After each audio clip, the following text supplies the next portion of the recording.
പോകുന്നത് ഝാൻസി റാണിയുടെ ജീവിതകഥയാണ്. 1857 ഒന്നാം സ്വാതന്ത്ര്യ സമരത്തിലെ ധീരവനിതയായിരുന്നു ഝാൻസി റാണി എന്ന റാണി ലക്ഷ്മിബായി. 1828 നവംബർ 19 വാരണാസിയിൽ ജനിച്ച റാണി ലക്ഷ്മിബായി ജനിച്ചപ്പോൾ ഇട്ട പേരാണ് മണികർണിക. ഝാൻസി മഹാരാജാവ് ഗംഗാധര റാവുവിനെ വിവാഹം കഴിച്ചതിനു ശേഷം ആണ് ലക്ഷ്മിബായി എന്നറിയപ്പെടാൻ തുടങ്ങിയത്.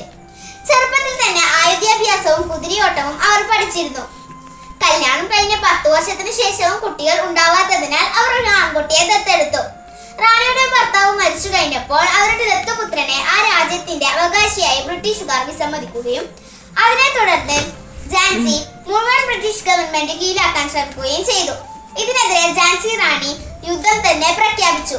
1887 ലഹരിയുടെ മുൻനിര നേതാവായി മാറി ഝാൻസി റാണി. ബ്രിട്ടീഷ് സൈന്യം ഝാൻസി കോട്ട തകർത്തപ്പോൾ മകനെ പുറത്തു കെട്ടിവെച്ചുകൊണ്ട് കയ്യിൽ വാളുമേന്തിയാണ് ശത്രുക്കളുടെ കയ്യിൽ നിന്ന് രക്ഷപ്പെട്ടത്.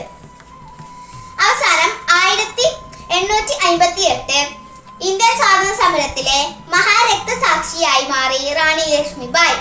എല്ലാവർക്കും എന്റെ സ്വാതന്ത്ര്യ ദിനാശംസകൾ നേരുന്നു.